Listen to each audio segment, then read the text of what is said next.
el área donde yo estoy es la zona de la Huasteca Potosina. Tenemos el privilegio de contar con las zonas de pastoreo intensivo más grande. En esta zona donde yo estoy, trabajamos más o menos 60 o 70 animales en pastoreo con rotación diaria.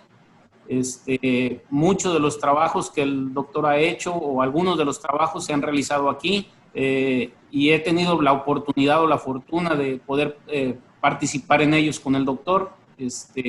Voy a tratar de darles una charla lo más práctica posible. Mi área de trabajo es de suplementar el 1% del peso corporal. Bueno, como les digo, es muy variada. Hay zonas tropicales, zonas subtropicales, que es en donde yo me encuentro y donde he tenido mi mayor experiencia, ¿sí? Zonas del altiplano, o de clima templado, lo que vienen siendo los altos de Jalisco.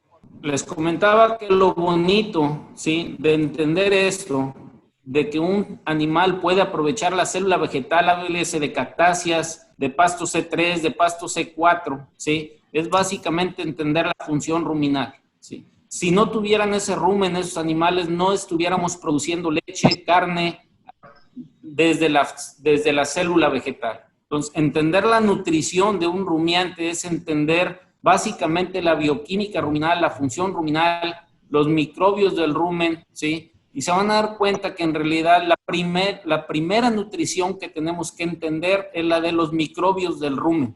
Si no entendemos que la nutrición de esos microbios del rumen es la responsable de la producción de leche y de carne, ¿sí?, no vamos a entender mucho la nutrición de esa vaca. Entonces, entendiendo parte de ese consumo de forraje, hay un proceso mecánico que es básicamente la masticación y esa nos permite reducir la partícula del forraje y permitir que el animal coma más. Y la otra es la fermentación ruminal. En esa fermentación ruminal es donde se desdobla la fibra por la microbiota que hay en el rumen, ¿sí? Entonces hay que entender que la primera nutrición que tenemos que hacer es darle de comer a esas bacterias ruminales para que puedan desdoblar la fibra. Y nosotros en la práctica tenemos que hacer que la masticación sea más suave. ¿Cómo podemos hacer que la masticación sea más suave o que sea más eficiente?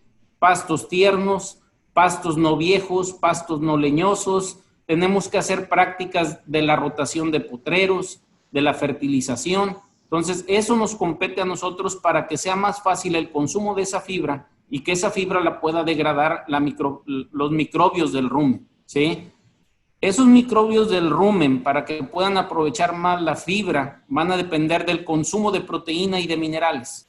Mucha gente malamente habla de los minerales para la vaca, ¿sí? En realidad deberíamos de estar hablando de los minerales para los microbios del rumen, para que ellos tengan una capacidad más de desdoblar la fibra, ¿sí? Y por lo general lo hacemos a un lado. Siempre hablamos del nivel de fósforo para la reproducción de la vaca y es importante, sabemos que lo requiere, pero es más importante el nivel de fósforo para poderle dar la energía que requiere esos microbios ruminales para desdoblar la fibra. Recuerden que en las mitocondrias de las células, el ATP, ¿sí?, es adenosín trifosfato, tiene 3 partes de fósforo. Entonces, es sumamente importante el nivel de fósforo para que esos microbios ruminales tengan la suficiente energía para desdoblar la fibra.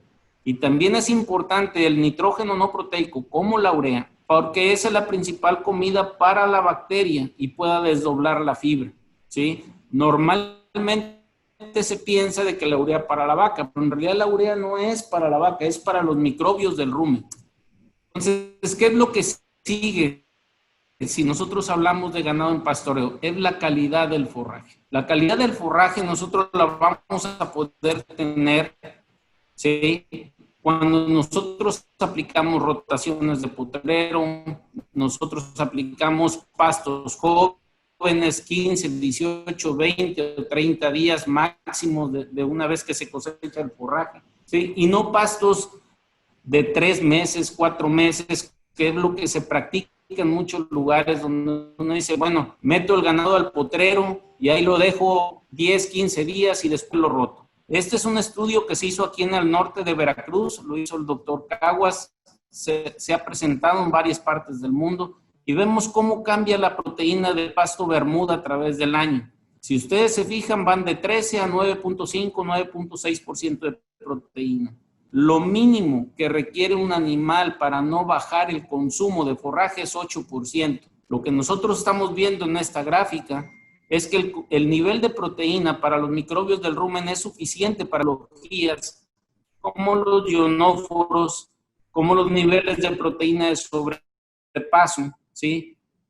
Para poderle ayudar a las bacterias y aprovechar ese forraje que lo tenemos ahí, pero no es disponible en sus nutrientes. El contenido celular de esas fibras, de esos forrajes, no lo alcanza a asimilar el animal, ¿sí? Entonces, vamos a empezar por la utilización de la pradera. La utilización de la pradera necesita un manejo, ¿sí? Para que el animal aproveche bien ese forraje. Una es la fertilización selectiva, que poco se hace. Lo más práctico que podemos hacer es un pastoreo rotacional, pero no se hace tampoco. Tener algo de forrajes conservados para la época de estiaje donde no hay forraje, ¿sí? Y utilización de algunos pastureros. Si ustedes se fijan, aquí estamos hablando solamente de forrajes, no estamos hablando de alimentos ni estamos hablando de minerales.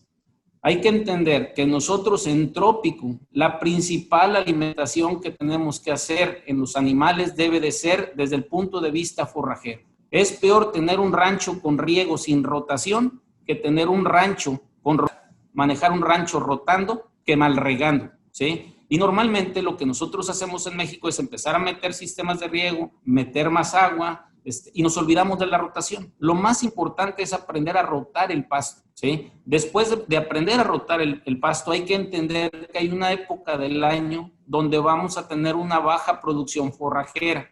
Tenemos que hacer 10, 15 o 20% del rancho como un área de cosecha de forrajes para esta temporada donde no tenemos forraje. Después empezar a ver lo de las fertilizaciones, porque se requiere. Normalmente nosotros tenemos un método extractivo, porque siempre estamos cosechando forrajes, entonces todos los nutrientes del suelo se van perdiendo. Entonces hay que hacerlo, aunque tengamos una rotación y digamos que el efecto de la manada donde se orinan los animales, donde excretan los animales, están aportando nutrientes desde fósforo, urea, materia orgánica para que se restituya el suelo, siempre va a haber más extracción que lo que pudiera aportar el animal. ¿Y por qué va a ser así? Porque el animal tiene que producir leche o tiene que producir carne. Entonces, ¿a dónde se van esos nutrientes? Se los lleva el animal. ¿Y de dónde los saca? Los saca del suelo. Entonces, tenemos que aprender también a que hay que hacer esas fertilizaciones, ¿sí? Y por último, la utilización de pastureros. Una vez que ya tenemos eso y que ya aprendimos a manejar eso, hay que ver que tenemos dos limitantes en el pastoreo. Una es la cantidad de forraje, que es el principal limitante, y la otra es la calidad. Normalmente, cuando tenemos mucha cantidad de forraje, que eso se da en los Tabasco, ¿sí? Vamos a tener mucho forraje, tenemos pastos C3, pastos de clima templado, tenemos muy buena calidad de forrajes, donde tenemos alfalfa, ryegrass, orchardgrass, alta fescua, vallico. Ahí tenemos forrajes de muy buena calidad, pero tenemos muy poca cantidad. Hay una ventaja para nosotros en el trópico. Yo prefiero tener mucha cantidad, aunque la calidad sea baja. La calidad la voy a dar yo en el manejo de la bioquímica ruminal, en darle de comer bien a esas bacterias del rumen, en darle pequeñas cantidades de suplementos minerales, de ionóforos para modificar la fermentación ruminal, y ahí es donde nosotros podemos tener una productividad más rentable. Es muy común ver animales flacos en el trópico con abundantes forrajes y ver animales gordos en los desiertos con poco forraje. Y es básicamente por el perfil de minerales que tienen los pastos. Hablar de ganado en pastoreo es que tenemos que entender que entre menos animales yo traiga por hectárea, la ganancia de peso individual es mayor. Pero la ganancia por hectárea disminuye. Entonces, eso causa una pérdida en la utilización o en la producción de carne o leche en el animal. Lo ideal de un rancho es tratar de tener una utilización entre el 70 y 80% de utilización del forraje. ¿Cuál es el problema? Que hay una época del año donde vamos a tener poco forraje y ahí es donde debemos de hacer el uso de los pastureros o de los ensilajes o de los forrajes de corte. Siempre que tengamos mayor cantidad de animales por hectárea, vamos a hacer más rentable del rancho, pero vamos a comprometer la ganancia de peso por animal, ¿sí? Entonces, ahí es donde se paga la suplementación. Normalmente, cuando yo tengo una carga animal o una utilización en la pradera del 70 al 80% y empiezo a dar una suplementación pequeña, nos vamos a dar cuenta que el rancho se hace más rentable. La realidad en México es que por lo general traemos 1 o 2 animales por hectárea en el trópico, ¿sí? Cuando pudiéramos traer 5, 6 o 7 animales por hectárea.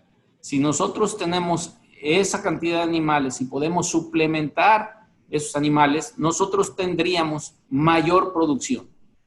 Si yo tengo un 50% de utilización de la pradera y tengo 500 gramos de ganancia, la producción por hectárea son 2,5 kilos. Si yo aumento la carga animal, voy a bajar la ganancia de peso por animal, ¿sí? Pero la producción por hectárea se incrementa. Si a esos animales yo les pudiera dar una suplementación, ¿sí? La ganancia de peso de esos animales puede estar de 300, 400 o 500 gramos arriba de lo que me da el puro forraje. Eso quiere decir que yo me estaría yendo mucho más en la productividad. Una cosa es la producción por hectárea y otra cosa es la producción por becerro. Entonces, yo puedo hacer que los becerros me den el doble de ganancia de peso, ¿sí? Pero aparte puedo traer el doble de animales por hectárea si yo manejo una rotación. Eso quiere decir que yo me pudiera incrementar hasta 3 veces la producción por hectárea.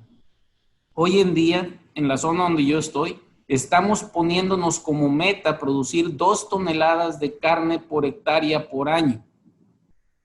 Tenemos un año que ya estamos sobre los 1,900, 1,950 kilos por hectárea. Teniendo esas producciones, es igual o más rentable que producir caña de azúcar, con la ventaja de que este es dinero al portador, ¿sí? Nosotros ya no estamos buscando sacar animales de 350, 400 kilos en el potrero. Estamos tratando de sacar 280, 300 kilos para el corral de engorda. Pero entendimos básicamente que lo que más nos importa es tratar de llegar a la meta de 2 toneladas de carne por hectárea. Si nosotros producimos 2 toneladas de carne por hectárea al año, estamos hablando de que pudiéramos tener ingresos brutos, ¿sí? De 82,000, 84,000 pesos por hectárea por año. Hay que quitar todos los gastos. Pero si se fuera el 50% en gastos, tenemos una utilidad por hectárea de casi 40,000 pesos por hectárea por año. Y es posible, nosotros ya lo hemos logrado en alguno que otro rancho. Ese sería el objetivo que yo les trataría de invitar a todos aquellos que se metan a esta área de producción becerros en pastoreo. Se puede en trópico y se puede en clima templado, nada más que en clima templado hay que ver las estacionalidades, las temporadas de invierno, las temporadas de verano. Entonces, la principal limitante que tenemos en el área de ganado pastoreo son los minerales. Y los minerales tienen que entender que no solamente tienen que cubrir los requerimientos de la vaca o del becerro, tienen que cubrir los requerimientos de las bacterias del rumen para desdoblar la fibra, ¿sí?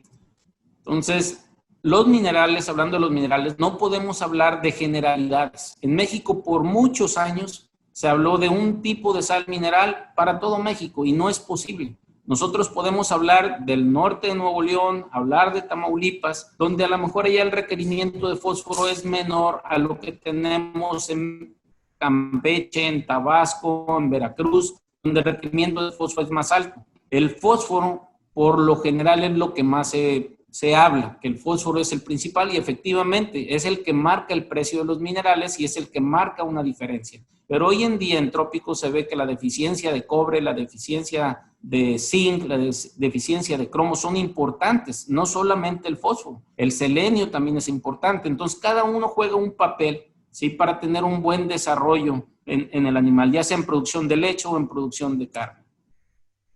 Los minerales se dividen en 2 partes. Los macrominerales, que son los que se dan en % gramos por kilogramo, y en los minerales traza. Hoy en día le estamos haciendo más énfasis a los minerales trazas, porque son los más importantes. Son aquellos que se dan en pequeñas cantidades, pero que marcan un cambio notorio en la producción del ganado. Este es un estudio del doctor McDowell, es la Biblia en minerales en países tropicales, y se pueden dar cuenta cómo es que nada más metiendo en 28 estudios de los 18 que hubo a nivel mundial, cómo sube el porcentaje de aparición nomás por dar una sal mineral comparada con no darla. Estamos hablando de casi 20% más apariciones donde se da solamente sal mineral, ¿sí? Y eso es importante, o sea, y es la cantidad más pequeña a proporcionar, es lo más rentable que hay en ganadería, porque estamos hablando de dar cantidades de 75 a 125 gramos por animal por día. Lo que sigue es la proteína, y aquí en la proteína, esa proteína solamente la aprovechan las bacterias del rumen. Y se van a dar cuenta que cuando nosotros tenemos pastizales que están por arriba del 7-8% de proteína, pues ya no se requiere tanto la urea, lo que importa más es la proteína de bypass. En este estudio, aquí lo que ustedes pueden ver es cuando nosotros tenemos pastizales que están en el orden del 7-8% de proteína, no limita el consumo de forraje. El animal está comiendo a plenitud ese forraje. Entonces, ¿qué quiere decir? Que en realidad yo no requiero aquí la urea. Hoy en día, y acabo de ver hace poco, en la temporada de lluvias, después de la ligada ahí, suplementar urea a ese becerro no le va a favorecer, ¿sí? ¿Por qué? Porque él tiene el consumo más alto de forraje que pudiera tener. Ahí lo que importa es meter una proteína de sobrepaso ruminal, que eso ya va a trabajar a nivel de metabolismo del animal. Esa proteína, esos aminoácidos ya van directamente a absorberse en el intestino delgado, ¿sí? Entonces, cuando nosotros tenemos forrajes como una alfalfa, un ryegrass, un orchard grass, un vallico, donde nosotros tenemos forrajes que están arriba del 12, 14, 15, 16% de proteína, pues la suplementación de urea en realidad no es tan importante como lo que fuera una proteína de sobrepaso ruminal. Y aquí está el truco de todo esto, ¿sí?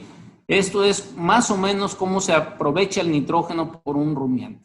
Nosotros podemos meter proteína verdadera, como ustedes lo observan en el triángulo rojo, y podemos meter nitrógeno no proteico, que son cantidades pequeñas. Una vez que entran al rumen, ¿sí? Se van a dar cuenta que la proteína verdadera, aunque la metamos en grandes cantidades, mucha se degrada en rumen, la aprovechan las bacterias del rumen, y el exceso de la proteína simple y sencillamente se va al hígado y se desecha por la orina o por la excreta.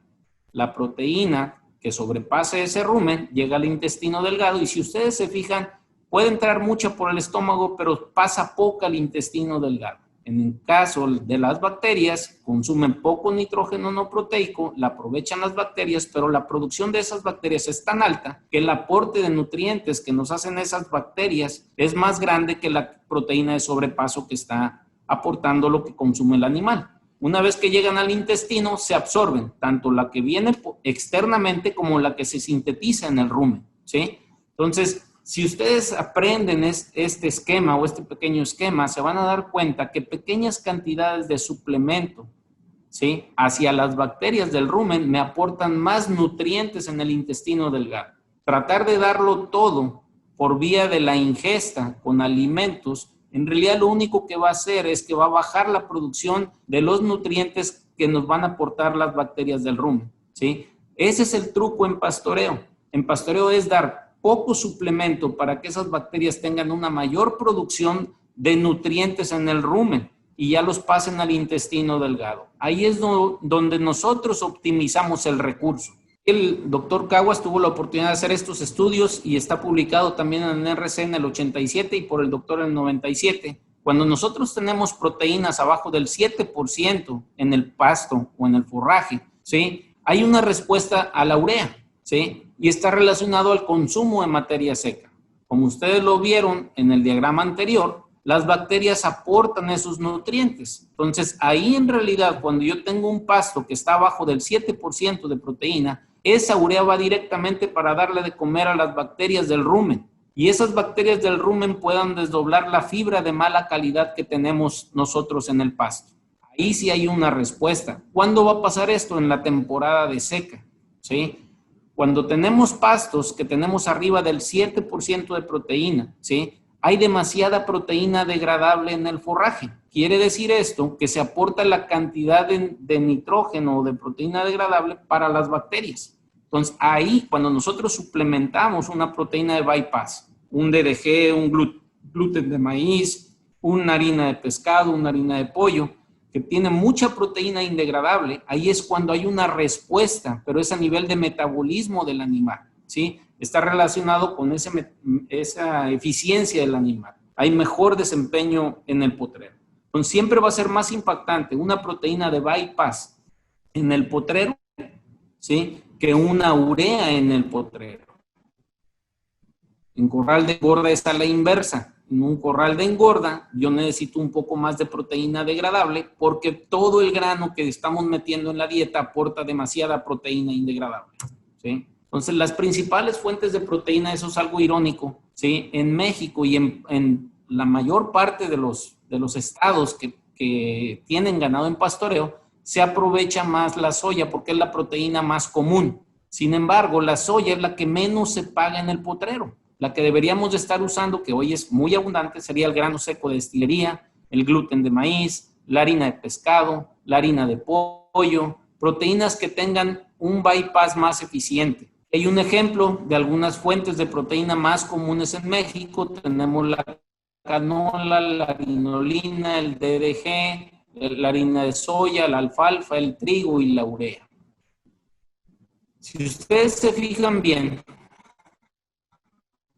viene la proteína indegradable y la proteína de sobrepaso. Si ustedes checan, la pasta de soya tiene un 49.9% de proteína, pero de esa proteína, el 65% se degrada en rumen y solamente tiene un 35% de bypass. Si nosotros vemos el DDG, efectivamente tiene casi la mitad de proteína que la pasta de soya, pero tiene el doble del sobrepaso de esa proteína, tiene un 65% de esa proteína, del 29.5% de proteína de sobrepaso. En términos prácticos, quiere decir que es más rentable meter un DDG en pastoreo que meter una pasta de soya.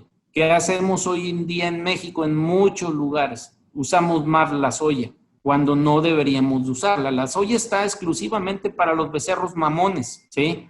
Y para corral de engorda. El DDG sí nos aporta mucho mayor beneficio si lo usamos en un pastoreo. Incluso si ustedes observan la harinolina, aunque tiene menos proteína que la soya, aporta más proteína de sobrepaso que la pasta de soya. Entonces, son cosas que pudieran ver. Y si ustedes ven la urea, sí tiene 291% de proteína. Si lo vemos por punto de proteína, es la proteína más barata que hay en el mercado. Nada más que toda se degrada en rumen. ¿Qué quiere decir eso? Que no tiene nada de proteína de sobrepaso. A nivel metabólico para el animal no aporta gran cosa. Aporta mucho para las bacterias del rumen, ¿sí? Pero las bacterias del rumen tienen una cantidad limitada para ese aprovechamiento, ¿sí? Entonces, en realidad, meter urea de más no es benéfico para un ganado en pastoreo. Hay un pequeño estudio que tuvimos la oportunidad de participar, se hizo aquí en el norte de Veracruz, en Corozal, Veracruz, ¿sí? Son animales pastoreados en Bermuda Cruza 1, ¿sí? Son 112 becerros, hay 4 grupos, 28 becerros por grupo, y se hicieron una suplementación 90 días solar con 4 tipos de alimento diferentes. Todos tenían 35% de proteína en base húmeda, para que se entienda así prácticamente. El primer alimento tenía mucha urea y pasta de soya, y el último alimento quitamos la urea, quitamos la pasta de soya y nos quedamos nada más con harina de sangre, ¿sí? Fue una suplementación en la época de seca en un pasto bermuda, que se supone que el pasto bermuda solamente es para mantener a los animales, o es lo que se dice en la ganadería tradicional. Las ganancias de peso en los 4 tratamientos, si ustedes se fijan, es la primera columna, abajo de las barras, estamos hablando 375 gramos, 357 gramos, 361 gramos y 394 gramos. Y si ustedes ven las estadísticas a nivel nacional, por donde ustedes las quieran ver, normalmente el ganado en pastoreo está ganando entre 350 a 450 gramos al día. Eso es la realidad de México dando sal mineral. Empezamos a suplementar y si ustedes se fijan, la ganancia de peso subió en el primer cuadrante de 375 a 652 gramos. En los primeros 45 días. Los siguientes 45 días se fue a 685. Quiere decir que el animal estaba aprovechando mejor el forraje. Se fue al doble de ganancia de peso. No quiero decir que no den urea. hay que darla, porque cuando llegamos a esta ganancia de peso, empezamos a ver que el pool de nitrógeno en sangre estaba disminuyendo demasiado. Entonces, no es correcto tampoco quitarla, pero sí tenemos que tener en cuenta que lo más importante de la suplementación proteica en pastoreo es la proteína de bypass. Podemos duplicar la ganancia de peso de 390 gramos a 945 gramos.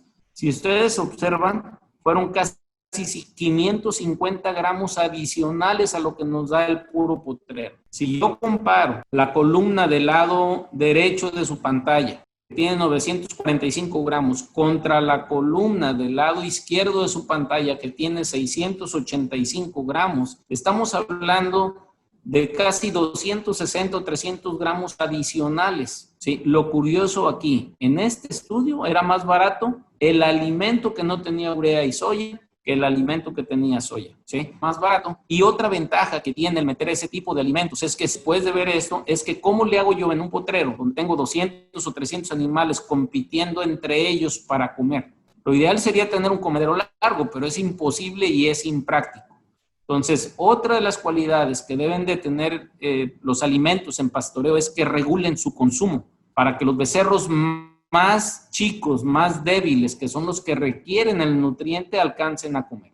Por lo general, en el pastoreo, cuando no tienen alimentos que limiten el consumo, tienen unos animales sobresalientes y unos animales quedados, lo que le llamamos en el rancho las puntas y las colas. La suplementación que nosotros pretendemos es que no existan colas, que todos sean punteros, que todos vayan más o menos en la misma ganancia de peso. Y la única manera de poderlo hacer así es regulando el consumo. Los alimentos que se suplementen y que duren 4, 5, 6 horas en el potrero son mejores que aquellos suplementos que duran 10 o 15 minutos en el comedero. Entonces, la importancia de la suplementación básicamente es corregir las deficiencias del forraje. Podemos aumentar la capacidad de carga, sí, nada más que eso incrementa el costo de producción, ¿sí? En realidad, un alimento en pastoreo debería de ser diseñado para que se aumente el consumo de forraje y poder meter ahí algunos aditivos no nutritivos como los ionóforos, promotores de crecimiento, antibióticos y antimicrobiales, algunos desparasitantes si es que así se requiere, o algunos sincronizadores como el MGA. Si ustedes se fijan, esa suplementación básicamente va encaminada a la nutrición, ¿sí? O a la bioquímica de las bacterias del rumen. ¿Cómo puedo hacer yo para quitar las bacterias metanogénicas y dejar las bacterias que me producen ácidos grasos volátiles benéficos para el animal? Si yo quitando la población de bacterias metanogénicas, que es lo que hacen los ionóforos, me permiten tener 15 o 20% más energía del forraje. Por eso estamos viendo que el dar demasiada energía en base a almidones no es bueno en pastoreo. Lo que necesitamos es quitar las bacterias malas o perjudiciales en el rumen, que están quitándole espacio y nutrientes a las bacterias buenas, a las que sintetizan los ácidos grasos volátiles benéficos para la síntesis de leche o la producción de carne, ¿sí? Y lo que nos ayuda ese suplemento es básicamente aprender a manejar el ganado. Los nutrientes que yo tengo que ver en este alimento es básicamente para que crezcan los microbios del rumen, ¿sí? Y digieran los alimentos fibrosos. Hay que entender que en el trópico, si bien nosotros tenemos pastos mejorados, ¿sí? Como las braquiarias, como los panicum, como el Tanzania, el mulato, el cobra, todos esos pastos que son el tifton, los pastos nuevos que se supone que son mejorados, son forrajes finalmente fibrosos y son de baja calidad. Forrajes de buena calidad son como la alfalfa, el ryegrass, ¿sí? El trébol. Ese tipo de forraje se da en el altiplano. Nosotros en el trópico hay que entender que sí podemos tener pastos mejorados, pero no son de la mejor calidad. Y por lo general la digestibilidad de esos forrajes es baja o media. Entonces, yo al tratar de que crezcan más los microbios del rumen, lo que yo quiero es que les doblen más ese material fibroso. Si yo puedo hacer que los microbios del rumen digieran más la fibra, ¿sí? Al digerir más la fibra, el animal va a poder comer más. Eso quiere decir que come, degrada la fibra y va al baño. Entonces, aumenta el consumo de forraje. Si aumenta el consumo de forraje, lo que va a pasar es que el animal no requiere consumir tanto alimento para ganar peso o para producir leche. Si está en mejor condición corporal quiere decir que ese animal va a poder entrar a una etapa reproductiva más rápido o va a poder entrar en calor más rápido una vez que ya haya tenido el parto. Es decir, se reduce el interparto.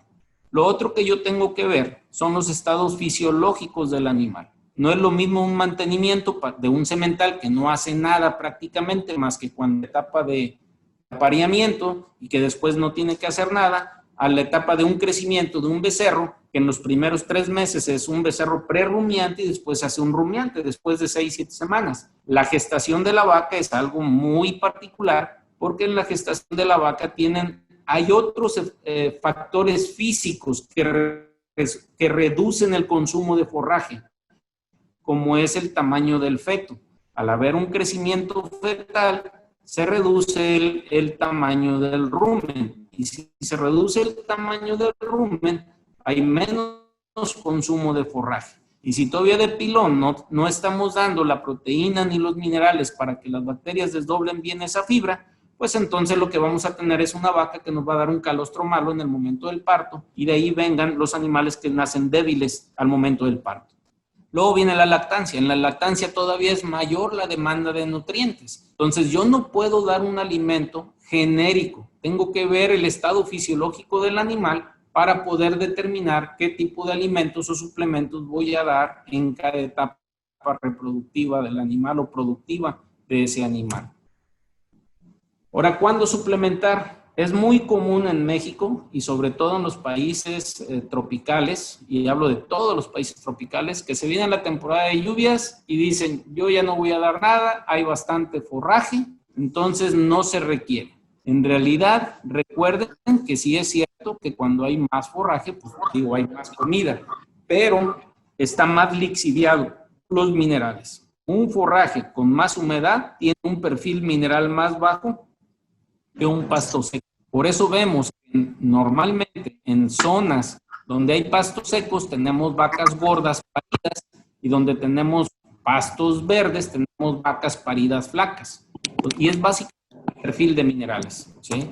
Entonces, en realidad, tenemos que aprender a suplementar en cualquier época, sea de lluvia o sea de seca. Lo que tenemos que variar es el tipo de suplemento. A lo mejor en una época voy a dar puros minerales y a lo mejor en otra época voy a dar un suplemento proteico mineral y en otra un suplemento proteico energético o en suplementos en pastoreo mínimo en estados de trópico deberían ser mínimo al 8%. Probablemente en el norte a lo mejor pudieran ser 6% de fósforo, pero aquellos suplementos comerciales al 4%, al 7%, sería una razón de no ser en ganado en pastoreo trópico. Lo mínimo debería de ser 8%. ¿Sí? De ahí hacia arriba un 12% está bien. ¿Sí? Lo que le sigue después de un mineral, de una suplementación mineral, es un suplemento proteico. Y ese suplemento proteico, no estamos hablando de alimentos al 14 o al 18, el clásico que se maneja para ganado en pastoreo. Estamos hablando de suplementos proteicos del 30 al 42% de proteína. Porque mínimo el 50% sea de vaina, ¿sí? ¿Para qué? Para poder dar una suplementación del 0.2 al 0.3% del peso corporal. Después lo que le sigue es un suplemento energético. Y un suplemento energético estamos hablando del 18 al 24% de proteína. Ahí ya estamos hablando de dar suplementaciones del 0.5 al 0.7% del peso corporal, que más o menos van a estar de 2 a 4 kilos para finalizar en pastoreo o de 1 kilo por cada 3 kilos de leche en pastoreo, ¿sí? Aquí hay que tener cuidado porque estos suplementos energéticos en pastoreo pueden interactuar en la bioquímica ruminal acidificando el rumen. No es nada más hacerlo al 18 al 24% de proteína. Un exceso de grano acidifica el rumen. Un exceso de melaza acidifica el rumen, ¿sí? Entonces hay que tener mucho cuidado cuando se formule este suplemento. Todos los pastos de toda la República Mexicana son deficientes en minerales. Unos en mayor proporción, otros en menor proporción, pero lo principal es que los pastos son minerales. Lo que le sigue son las proteínas, pero de esas proteínas hay que entender Una es degradable y otra es indegradable, ¿sí? En una época del año no requiero proteína degradable en el pasto, requiero proteína indegradable porque son pastos muy suculentos. En otra época del año yo requiero un nivel de proteína más degradable, que es cuando se viene la seca, porque baja la degradabilidad de los pastos, porque están ligadas a la lignina. Entonces, al estar ligado a la lignina no es tan aprovechable esa proteína. Lo que sigue es energía. Pero esta energía hay que entender que tiene que ser una energía que no me afecte el pH del rumen para que no destruya las bacterias celulolíticas. Y lo que sigue son las vitaminas. Aquí estamos en la Huasteca, es una fotografía donde esto fue ahí por el 93, 94, ya tiene algunos ayeres, y donde nosotros estábamos probando, el señor estaba un poco molesto porque decía que, pues, que les duraba mucho el alimento, ¿verdad? Pero básicamente lo que nos decía el doctor es que eso es lo que debería de pasar. Nosotros vemos ahí comederos, ese comedero que sirvió por ahí de las 10, 11 de la mañana, ¿sí? Y a las 6 de la tarde, se perdió la otra foto, 6, 7 de la tarde, ese mismo comedero todavía tenía residuos de alimento. Y si ustedes se fijan, los comederos, los animales, perdón, están comiendo zacate, no están pegados al comedero. Si nosotros vemos eso, ¿sí? Eso es bueno para ustedes, para los productores. Siempre van a tener ahí animales punteros, no van a tener colas. Entendiendo esto, los minerales tienen que ser específicos para cada zona de ustedes. Yo no puedo darles el mineral que se usa en Nuevo León, en Campeche, o el que se usa en Tizimín, usarlo en Aguascalientes. Tienen que ser específicos para cada zona. Un suplemento mineral proteico, ¿sí? Nos ayuda a mejorar el consumo de forraje. Este es lo más rentable cuando hablamos de producción de leche, cuando hablamos de producción de carne, porque el animal consume más forraje y al consumir más forraje, mucha de esa producción es porque se aumentó el consumo de forraje, no porque se aumentó el consumo de alimento. Cuando ya nos metemos a un suplemento proteico energético, tenemos que ver lo que estamos formulando porque podemos cambiar el pH del rumen. Y si cambiamos el pH del rumen, y hoy que está muy de moda meter ácido fosfórico, que yo no sé quién les dijo eso, bajan el pH del rumen y lo único que están haciendo es matar todas las bacterias celulolíticas. Si ustedes bajan la población de bacterias celulolíticas en el rumen, lo único que están haciendo es bajar la degradación de la fibra. Y si bajan la degradación de la fibra o la digestión de esa fibra, ¿qué va a pasar con el consumo? El consumo se baja, porque la fibra se queda en el rumen y no se digiere. Entonces el animal va menos al baño, es cuando vienen a ser las excretas más duras y ese animal baja el consumo de forraje. Y si baja el consumo de forraje, el animal va a ganar peso o producir leche consumiendo más alimento. Y eso es caro para ustedes, ¿sí? Entonces, cuando ya estamos hablando de los suplementos proteico-energéticos, tenemos que tener muy en cuenta qué estamos formulando, cómo lo estamos formulando, que no me afecte el pH del rumen, que no me cause una disfunción ruminal. Entonces, aquí ya estamos hablando lo que se puede aportar por cada suplemento: minerales 75 a 120 gramos, el suplemento mineral proteico del 0.2 al 0.3% del peso corporal, y el suplemento proteico energético es del 0.5 al 0.7%, entre 2 y 4 kilos para ganado, para finalizar en pastoreo. Yo no me iría más de 2 kilos. Hemos hecho pruebas aquí en la Huasteca, dando 2 y dando 4 kilos, y es la misma ganancia de peso. Lo único que pasa cuando damos 4 kilos es que podemos tener más animales por hectárea, ¿sí? Pero se incrementa el costo de producción. Si hablamos de ganado de leche en pastoreo, ganado de doble propósito, es 1 kilo de un concentrado por cada 3 o 3.5, 4 kilos de leche, ¿sí? Aquí está la foto del comedero que vimos hace rato, donde ustedes están viendo cómo en la tarde, si ustedes ya ven, la posición de la sombra está invertida a la anterior, ya se está metiendo el sol, ustedes se ven que todavía hay residuos ahí del alimento. Eso es bueno porque me aseguran que el 100% de los animales consumió parte del alimento que yo quería. Otra tecnología que pueden usar son los implantes en pastoreo. Un implante puede tener un retorno de hasta 15 o 20 a 1, dependiendo del tipo de implante y del suplemento que vayan a dar. Este es un estudio que se hizo después del primero, cuando vimos la suplementación proteica, básicamente del bypass de la proteína.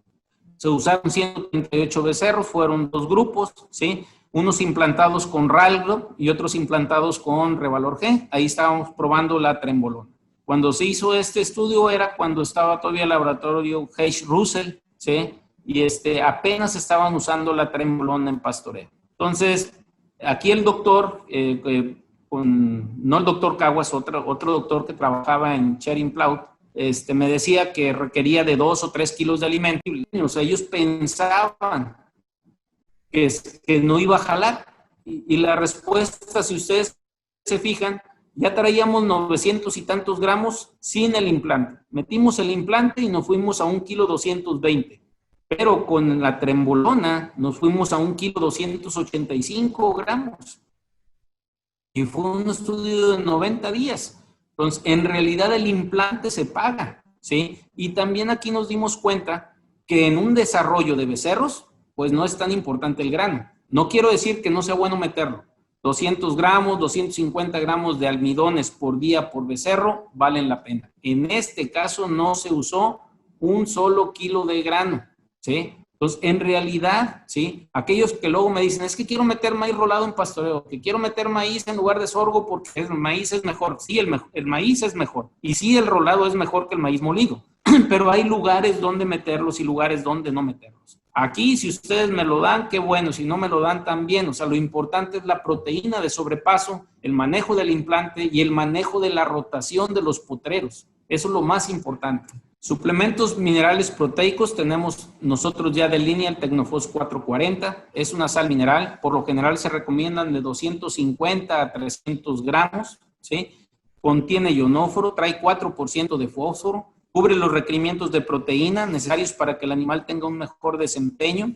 Suministrando estos 300 gramos del 440, nosotros estamos dando básicamente 12 gramos de fósforo, que es lo que requiere un animal para un buen desarrollo del rumen y un buen desarrollo de ellos. Contiene monensina sódica, que esto nos permite cambiar la fermentación en el rumen, bajar la producción de metano, aumentar la síntesis de ácidos grasos volátiles benéficos y sobre todo disminuir la coccidia. Como están arriba de los 300 gramos, pues vayan yéndose por el DMR. Hay lugares donde el consumo es demasiado bajo, entonces tenemos que hacer otro tipo de 440, ¿sí? Para que se mejore el consumo. Este tipo de productos básicamente ayuda a digerir más la fibra por el animal, entonces aumenta el consumo de forraje, mejora la condición corporal de los animales, nos ayuda en el interparto, ¿sí? O sea, el animal puede entrar en calor más rápido porque mejora, aparte de mejorar la fertilidad, como lo vimos en los estudios de McDowell, ¿sí? Hasta en un 20%. La producción de leche en la práctica personal se puede aumentar de 700 gramos a 1 kilo, 1 litro de leche, más o menos. Hay mejores pesos al destete. Aquí tengan mucho cuidado. Me ha tocado ver cómo cuando lo damos 2 meses antes del parto, los becerros por lo general son más grandes. Entonces, se los digo como un tip, ¿sí? En vacas multíparas funciona bastante bien, no hay problemas al parto, pero cuando lo usamos con novillonas estrechas y que están cruzadas con sementales que dan becerros grandes, a veces hay problemas de distosia, ¿sí?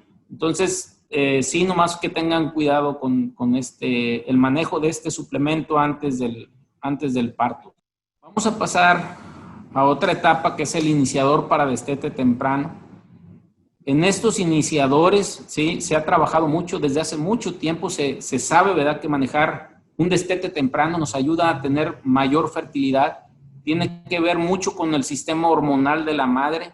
Es una práctica que se usa mucho en el norte del país por la exportación de los becerros. Y eso les ha permitido, si ustedes ven a México desde arriba en el mapa, se van a dar cuenta que por lo general todo el norte de México trae fertilidades del 70-80%. Pero si nosotros vemos el sureste de México, se van a dar cuenta que las fertilidades que tenemos en el sureste es 40, 50, 60% máximo. Y tiene mucho que ver con el periodo del destete. En el norte se destetan a los 3, 4, 5 meses de edad y en el sureste se destetan a los 6, 7, 8, 9 o 10 meses de edad, incluso algunos hasta el año de edad. Entonces, básicamente, lo que pretende MNA con este tipo de suplementos especializados es ayudarles a las prácticas en el campo para que estén más temprano y que no comprometan el desarrollo de esos becerros. Mucha gente en el sur del país, sí, en el centro del país, le tiene miedo porque piensan que el becerro se va a descriar. en realidad un becerro que se desteta más temprano puede tener mejor ganancia de peso y mejores pesos al destete que un becerro que está toda leche con la madre. Parece ilógico, parece poco creíble, pero en realidad un suplemento, un iniciador, un alimento para esta etapa puede aportar más nutrientes que la leche en sí. La leche en sí es muy importante el primer mes de vida, pero después de ahí, una vez que el animal empieza a ser rumiante, es más importante tratar de dar otro tipo de suplementos, ¿sí? Básicamente, el destete temprano, ¿sí? Lo que está tratando de hacer es que la vaca, o sea, la madre, ¿sí? No requiera tanta energía. Una lactancia requiere el doble de energía y de proteína, ¿sí? Entonces, ¿qué es lo que hago yo cuando yo desteto temprano? Cuando yo desteto temprano, la producción de leche baja. Si baja la producción de leche, el requerimiento de energía y proteína por la madre baja.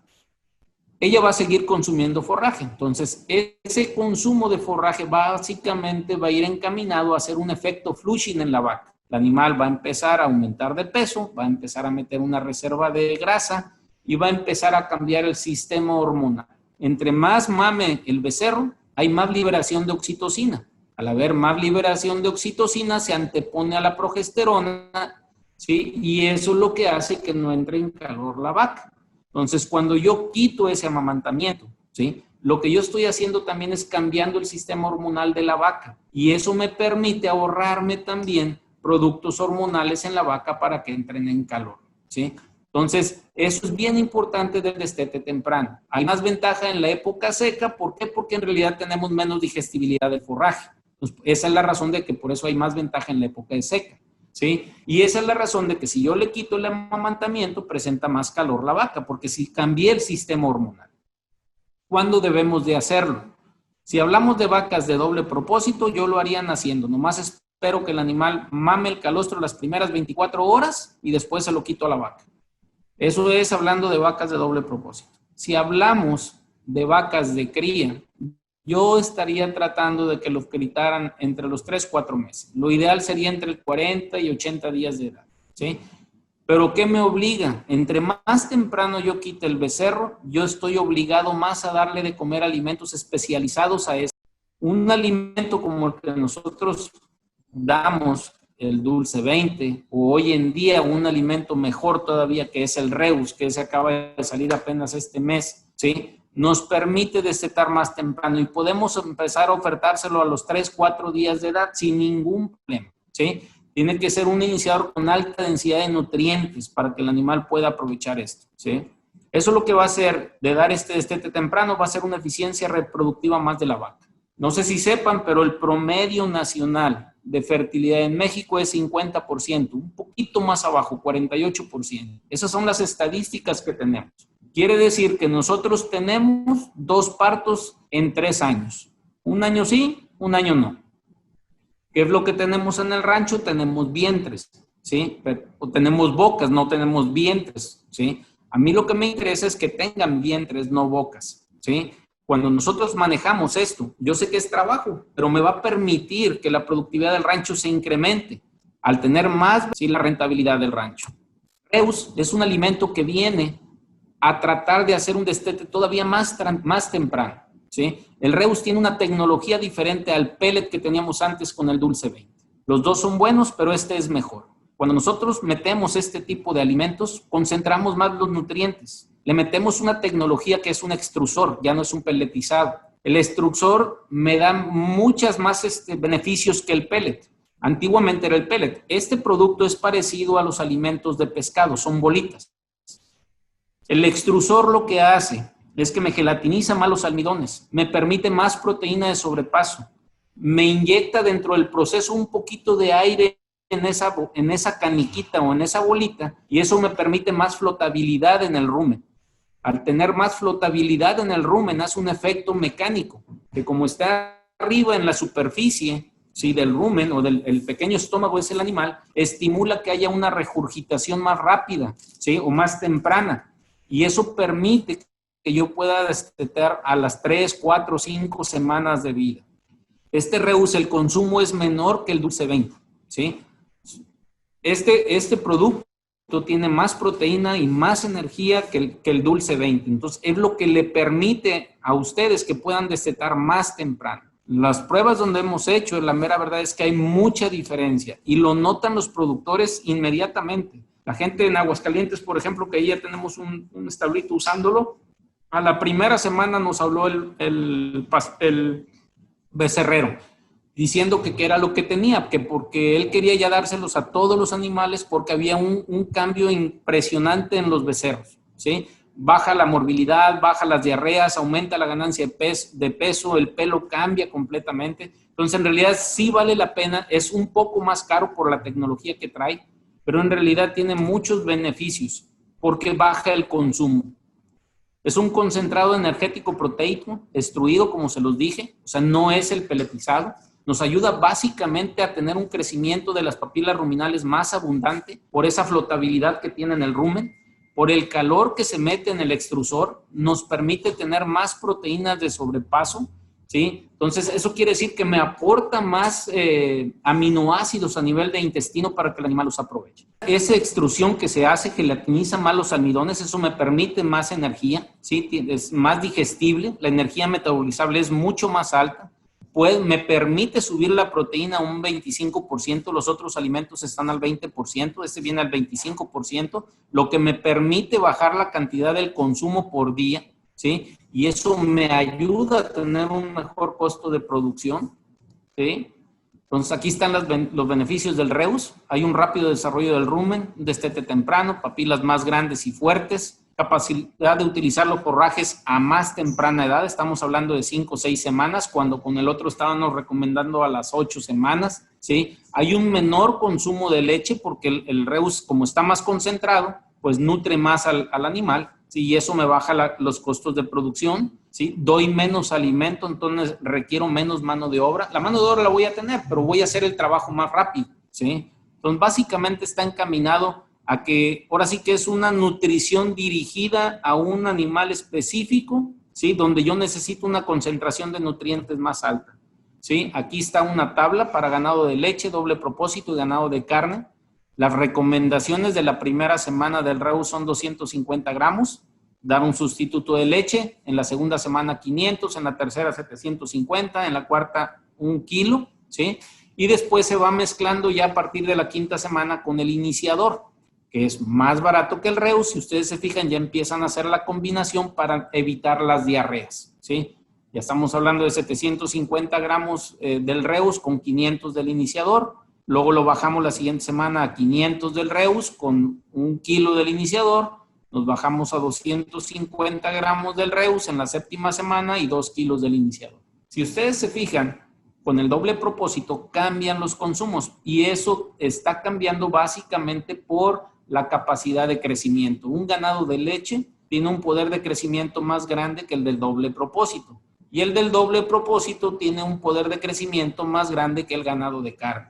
Estas son las recomendaciones que hay para el doble propósito. La primera semana 150 gramos, la segunda semana 300 gramos, la tercera semana 450 gramos, la cuarta semana 600 gramos, la quinta semana 450 gramos y ya estamos mezclándolo aquí con el iniciador dulce 20. Estamos hablando de 300 gramos. En la sexta semana 300 gramos, se incrementa el iniciador dulce 20 que son 600 y quedamos en 150 y 900 gramos para que a partir de la octava semana nos quedemos solamente con el dulce 20. Si hablamos de ganado de carne, que son becerros que están con la vaca al pie, empezamos con consumos de 100 gramos, nos vamos a 200 gramos, a 300 gramos y en la quinta semana ya estamos mezclándolos con el iniciador dulce 20. 400 del Reus y 300 del iniciador. Si tienen un consumo mayor, no se preocupen. Lo que va a pasar es que las ganancias de peso van a ser más altas. Nos vamos a la sexta semana, tenemos 300 gramos, 600 gramos del dulce 20. En la séptima semana, 150 gramos del Reus, 900 gramos del dulce 20. Para que en la octava semana ya nos quedemos solamente con el dulce 20. Y eso no lo podemos llevar hasta que tengan más o menos 90 días los becerros o 120 días, donde ya podemos empezar a cambiar el tipo de alimento por otro, ¿sí? A lo mejor no requieren la inclusión de urea, pudiéramos hablar solamente de proteína de sobrepaso. Y en el caso de todos los pastizales de trópico, hablamos de Tamaulipas, de Veracruz, de Campeche, de Villahermosa, de Mérida. En realidad ahí siempre vamos a ocupar las dos proteínas. Ahí no podemos excluirlas, tenemos que tener las dos proteínas. Lo que sí coincide en todos los estudios es que cuando hablamos del ganado en pastoreo, donde se pretende aumentar el consumo de forraje, tenemos que tener bajos niveles de energía en base a almidones. Los almidones son la principal causa para disminuir el pH del rumen, ¿sí? Entonces, si bajan el pH del rumen, destruyen todas las bacterias celulolíticas. No quiere decir que no metamos energía, hay que meterla, ¿sí? Pero hay que saber cuánto meter. 200, 300, 400 gramos de almidones es suficiente para aportar al animal. Arriba de esos niveles, por lo general, tiene un efecto negativo en las bacterias celulolíticas. Básicamente, yo tengo que hacer un suplemento que me aumente la población de microorganismos celulolíticos y que me quiten todos los microorganismos metanogénicos. Por eso se usan los ionóforos. Un suplemento mineral o proteico o energético que no lleve un ionóforo, ¿sí? Estamos dejando de 8%. Entonces, es malo que no se use. Es un producto que cuesta, sí, pero es de los más rentables. Todos los suplementos que yo vaya a dar tienen que estar encaminados a aumentar la digestibilidad del forraje, sea bueno o sea malo el forraje, ¿sí? Lo que necesito es que los microbios del rumen se pongan a trabajar, que desdoblen la fibra para que el animal pueda consumir más forraje y no dependa tanto del alimento de ese animal. Básicamente está enfocado a reducir el efecto restrictivo en el consumo de materia seca. Doctor, una pregunta, no sé si me escuche, Daniel Cepeda, aquí de Guadalajara. Daniel. Oiga, Doc, ¿cómo podemos suplementar con el Reus en animales en potrero? O sea, donde no tenemos un control en los comederos de ClipFit. No sé si sugiere alguna combinación con iniciador o cómo lo podemos utilizar ahí. No, ahí tú lo que vas a tener que hacer muchos lotes o tener bien lotificado. Se puede hacer cuando tú tienes padres controlados, que tú tienes nacimientos controlados, ¿sí? Ahí yo estaría dando el Reus de 3 meses para abajo o de 2 meses para abajo. Después de 2 meses ya estaría dando el iniciador, pero yo ya lo estaría combinando, ¿sí? Metiendo Reus con el Dulce 20 o el iniciador 18, ya lo empezaría a mezclar, ¿sí? Entonces, ahí básicamente es trabajo de manejo del rancho, que tú tengas todos los becerros menores de 2 meses con el Reus, de 2 meses a 3 meses combinando Reus y el Dulce 20 o el iniciador que estés manejando. Y ya después del tercer mes, ya en el cuarto mes para adelante, podemos meter el puro iniciador, ya no habría problema. Correcto, gracias. Muchísimas gracias.